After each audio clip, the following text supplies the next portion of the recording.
going to talk about how do we hold the bow. Well, you're going to put your right hand out, palm facing up. And as we do this, we want to keep in mind that the bow hold should feel as natural and tension-free as possible. But with my left hand, I'm actually going to place the bow, the frog of the bow, facing to the right in the second knuckle of the fingers. So the fingers have, like, the first knuckle here, second knuckle, and then the palm knuckle, the third knuckle. In the second knuckle will rest the stick of the bow with the fingers kind of hanging out over the edges. Then we're going to very naturally curl the fingers in to pull the bow towards the palm.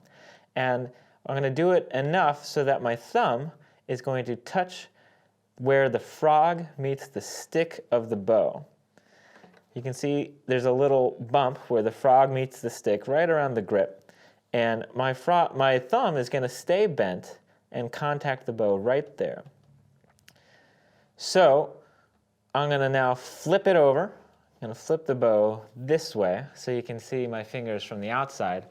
If you practice in front of a mirror, you can check out your own fingers in your bow hold. And the rule of thumb for the fingers is you want them to be comfortably spaced, sort of as if your hand was just hanging naturally. We want to have very small windows in between the fingers. We don't want to spread our hand out too far. And if your hand is too close, you'll lack some stability. So just a natural spread of the fingers will give you just the right spacing. I do want to say something. A lot of people's instinct is to stretch out their first finger and their pinky and give yourself the widest foundation possible. Although this does give you a totally solid bow hold, it unfortunately lacks any flexibility. And we're going to need a lot of flexibility in our bow hand to make smooth bow changes and a lot of other subtle techniques as we move forward. So I'm going to encourage you strongly not to let your first finger move out towards the tip, but keep everything kind of close together. So I actually feel like my pinky is quite engaged with the frog of the bow. The pinky can actually sit right on what's called the eye of the frog. Your bow should have a little circle in the middle of the frog, and that's pretty much where my pinky will lie. And my third finger lies right here on this metal strip that the bow enters the frog at. And then my second finger actually touches the hair. And you can even see, well, this is a newly rehaired bow, but on my other bow you can see that there's a little bit of dirt on the hair where my second finger touches it. The first finger doesn't touch the hair really as much, but is the one furthest out and will probably be maybe on some metal part of the grip that you have. Every bow grip is different, so don't worry if your fingers aren't lying exactly where mine are. But again, I want you to keep your thumb bent, and that's again so that we have flexibility in the bow hand. If your thumb gets straight, we lose that flexibility. Sometimes your thumb can actually slip through the bow, and obviously that's not going to be very helpful for our bow hold. So really using that indentation where the frog meets the bow stick is going to be the place to keep your thumb stable. If I'm holding the bow in the air, I have to keep my pinky and thumb pretty well engaged to keep the bow from just dropping like that. But when the bow is on the string, you can actually let the instrument hold the bow up. And I only need, maybe my thumb and my first finger to keep the bow from falling. So the other fingers don't need to be actively engaged when the bow is resting on the string. So let's go through all those steps one more time. We're going to put our palm out, our right palm face up. We're going to put the bow stick into the second crease. And where the frog meets the stick is kind of where my third finger is, right next to the pinky. And I'm going to curl the bow in so my thumb meets that point. And then I'm going to flip it around and put it on the string. You'll notice my bow arm will ideally have kind of a gentle, continuous slope down into the bow. What you don't want is to be holding your arm up like this, or even kind of letting it hang like this. You want a smooth, continuous slope, if at all possible, from the shoulder through the elbow, the wrist, and the hand into the bow. Let's take our handy dandy bow hold now, and let's pull the bow across the string. We'll put the bow on the A string, which is the string all the way to the left. That's our highest string. And like we talked about before, when I pull the bow to the right, it's going to be a down bow.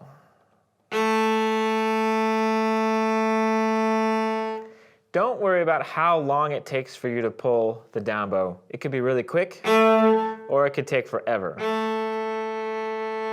But right now, I just want you to try and do it as relaxed as you can.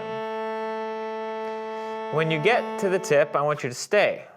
We're going to stay at the tip without lifting the bow, and we're actually just going to head right back to the frog with an up bow, which goes to the left.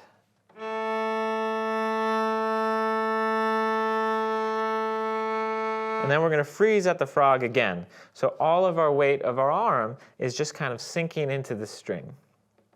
Let's try both a down bow and an up bow one more time.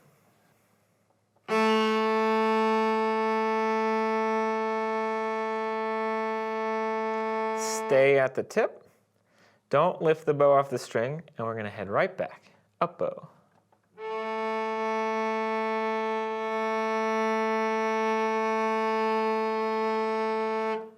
Very good. At this point, you may be asking yourself, how much of the bow hair should be contacting the string? That's a great question. You can play with what's called flat hair, where all of the bow hair is contacting the string.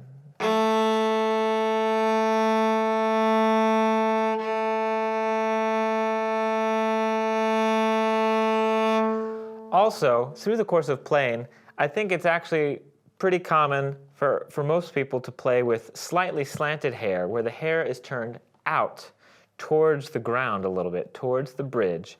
And that actually means that not all of the bow hair will be contacting the string, as you can see in the close-up. But I'll pull a down bow and an up bow with slightly slanted hair turned out.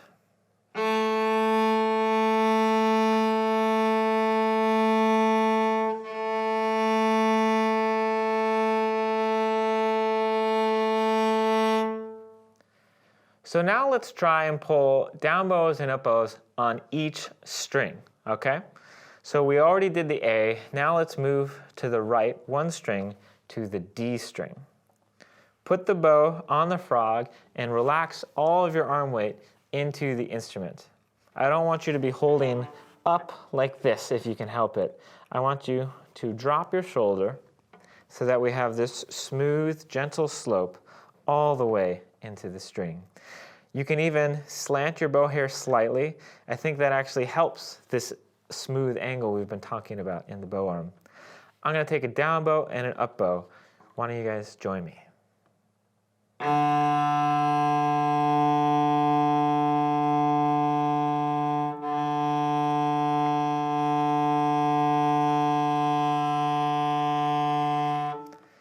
You'll notice that I actually didn't stop in between the down bow and up bow. I tried to have a continuous sound through the change. Let's try that one more time and see if you can achieve it as well. It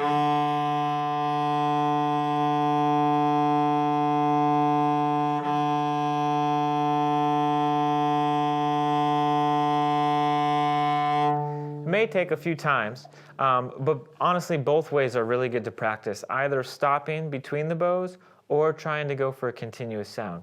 Those are both really important techniques that we'll be using in all of the pieces of music we play. Let's move on to the G string, which is the third string over. And we'll put the bow on the string again. Let's take a deep breath. Let's relax our right shoulder.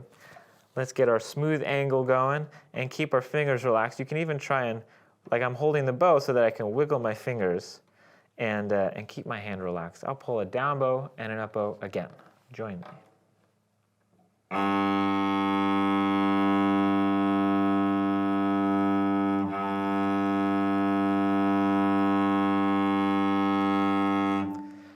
You'll notice now that we're on what are called the lower strings, the G string and the C string, that the strings are much thicker, and that's how they get a lower sound, even though they're the same length as the A and the D strings.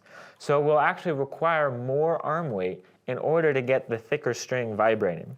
So let's try it again, and make sure your shoulder is relaxed and all of your arm weight is sinking into the string. We'll do down bow and up bow without stopping.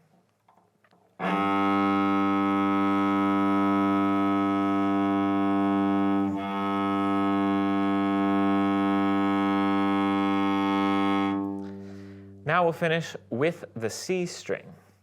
Take the bow, put it on the string. Let's take a deep breath, drop all of our shoulders, and we'll take a down bow and an up bow.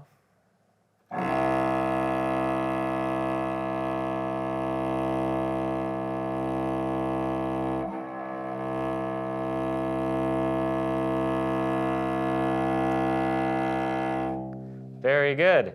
The C string is our thickest string, so you're likely going to have a slower bow on it to enable to engage it to vibrate than you would use for the A and the D string. Let's try it one more time and get all of your arm weight from your relaxed shoulders into the string. You can even bounce on the string a little bit. I don't know if you can see that, Marcus, but I'm sort of letting my arm weight sink in and out of the C string. Because there's tension on it, you know, I can bounce in a little bit, and you'll know your arm weight is sinking into the string if it's a little depressed. So I'm going to pull a down bow and an up bow while thinking about that.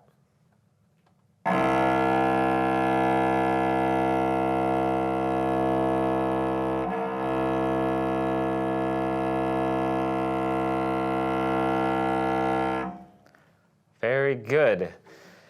You may have naturally been taking bows all the way to the tip like I was. However, it's not necessary at this point. We'll work on that as we play these first couple of tunes that we're going to learn.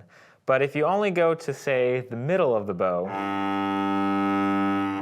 and then back, that can be a little easier. It'll take a little bit more finger strength to play all the way to the tip.